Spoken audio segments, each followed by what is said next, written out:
Professeur Mchtou, bonjour. Bonjour. Vous êtes chef de service gynécologie au CHU Nafis Hamoud Aix-Parné. Ouais. Professeur, on va aborder ensemble une maladie très fréquente, une maladie qui touche la femme jeune. C'est une maladie méconnue. On l'appelle l'endométriose. D'abord, qu'est-ce que c'est que l'endométriose, professeur? Oui, oui, c'est vrai que l'endométriose est une infection c'est une maladie qui est fréquente. Elle touche la femme jeune, généralement en âge de procréer. On peut la définir comme étant ce qu'elle est connue généralement au milieu populaire, ce qu'on appelle hijrat al-batana. Hijrat al-batana, ça veut dire la muqueuse de l'endomètre, elle sort de la cavité utérine et on va la retrouver à des localisations différentes.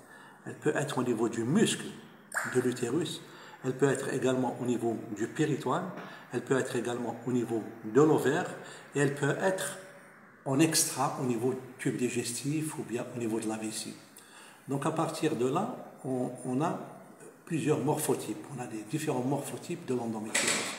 Il y a l'endométriose lorsqu'elle est localisée au niveau du péritoine, c'est l'endométriose superficielle, ou bien elle peut être profonde lorsqu'elle est localisée au niveau digestif, ou bien au niveau de la vessie, c'est une endométriose profonde. Lorsqu'elle est au niveau de l'utérus, du muscle utérin, on l'appelle également l'adénomiose, ou bien lorsqu'elle est localisée au niveau de l'ovaire, on l'appelle ce qu'on appelle le kyste de l'ovaire endométriosique, l'endométriome. Donc on a 4 morphotypes d'endométriose, et sa définition, c'est la sortie de l'endomètre en dehors de sa localisation habituelle, qui est la cavité, la lumière de l'utérus. Excellent. Ça, c'est la définition. Bravo. Quels sont les symptômes, professeur? Les signes? Avant d'aborder déjà le symptôme, on doit dire que c'est une affection qui touche 10 à 15% de la population. La prévalence, vous voulez dire? Oui, la population féminine en âge de procréer, quand même, c'est beaucoup, 10 à 15%. Et sur le plan clinique, c'est une maladie qui se manifeste essentiellement par 2 symptômes. La douleur et l'infertilité. C'est-à-dire c'est une femme qui désire faire des enfants et puis ça ne vient pas. Les 2 symptômes peuvent être associés également. La femme peut souffrir de douleur et en même temps elle est infertile. Parfois c'est juste la douleur, il n'y a pas notion de désir de grossesse ou bien c'est juste une infertilité. Donc la prise en charge, le traitement, c'est en fonction du besoin, ce qu'elle veut la patiente. Si elle souffre de la douleur, on doit traiter la douleur. Si l'infertilité, on traite l'infertilité. Si les deux, eh ben, on va traiter les deux. Le problème de cette pathologie, c'est que c'est une maladie on fait le diagnostic tardivement en général. Le diagnostic le plus souvent, il est fait 6 à 10 ans.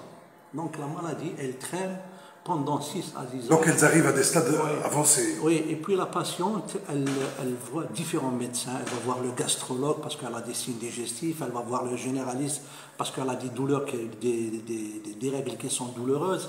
Elle va voir le gynécologue parce qu'elle a une infertilité. Elle va voir l'urologue parce qu'elle fait des douleurs à la miction. Elle va voir le sexologue parce qu'elle a des douleurs pendant les rapports sexuels. Donc c'est ce qu'on appelle l'errance médicale. C'est une patiente qui va voir un peu partout. Et au bout, à un certain moment, on va faire le diagnostic un peu tardivement, à un stade avancé. Donc, et puis, malheureusement, dans certaines situations, c'est une patiente qui subit plusieurs chirurgies. Parce que c'est une maladie, on doit la traiter une seule fois, et on doit la traiter bien. Si on ne la traite pas bien, elle va récidiver, un autre gynécologue, il va la reprendre, ainsi de suite. Généralement, on va trouver une patiente qui a subi 5-6 interventions, et puis à la fin, aucun résultat. Aucun résultat. Donc voilà la caractéristique de l'endométriose. Donc l'errance dans le diagnostic, sa prise en charge chirurgicale le plus souvent, elle est inadéquate. Et puis le symptôme, c'est l'infertilité et la douleur. Cette douleur peut être une douleur chronique ou bien une douleur pendant les règles, des douleurs pendant les rapports sexuels, les douleurs pendant la miction, les douleurs pendant la défécation. Tout ça, c'est en faveur de l'endométriose. Et quand on pose l'interrogatoire, on essaie de comprendre dans la famille, est-ce qu'il y a notion d'endométriose, la naissance, comment elle s'est déroulée, petit poids de naissance, les femmes qui sont rouquines, qui ont un certain niveau intellectuel, elles sont maigres. Tout ça, c'est des phénotypes de patientes. Dans un contexte de douleur et d'infertilité, il faut toujours évoquer le diagnostic de l'endométriose et la prendre en charge correctement. Il y a une autre chose également, c'est une maladie qui peut apparaître également à l'adolescence. Et puis c'est une petite fille qui se plaint de douleurs pendant les règles, on dit non, c'est rien. Ça peut être une endométriose, si on ne la traite pas, elle va évoluer à bas bruit. C'est des malades c'est une endométriose qui va évoluer à bas bruit. Et puis un beau jour, elle va se retrouver avec un gros rein qui est plein d'eau à l'intérieur, ce qu'on appelle l'hydronéphrose, qui va nous conduire plus tard à une néphrectomie. C'est ça la chose la plus dangereuse. Il faut donc, professeur, la dépister il faut faire le diagnostic, la patiente doit être prise en charge, elle va voir le gynécologue qui connaît bien cette pathologie et la prendra en charge. Il y a autre chose également, c'est que le traitement de cette endométriose, il y a le traitement de la douleur, il y a le traitement de l'infertilité. Si la patiente désire une grossesse, il n'y a pas de douleur. À ce moment-là, la patiente doit être orientée d'emblée vers un centre d'assistance médicale à la procréation. Maintenant, s'il n'y a pas de notion d'infertilité, la patiente se plaint uniquement de douleur, eh bien, on va prendre en charge uniquement la douleur. Et puis les armes thérapeutiques de la douleur sont nombreuses. Ça peut être des anti-inflammatoires, ça peut être de la pilule, ça peut être une pilule, comme ça peut être certaines hormones, ça peut être un stérilet à base de progestérone, ça peut être certaines hormones, c'est ce qu'on appelle le décapeptyle, le Visan, et puis en dernier, c'est la chirurgie. S'il y a nécessité de faire une chirurgie, il faut la faire bien et une seule fois. Donc pour l'infertilité, c'est l'assistance médicale à la procréation. Pour la douleur, on commence par pallier un traitement médical. Généralement, ça donne bien avec une pilule.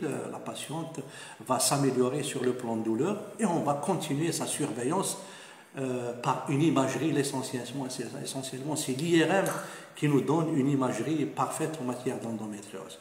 Et puis, le jour où elle décidera de faire une grossesse, eh ben, on arrête la pilule, on va voir est-ce qu'il y a une grossesse.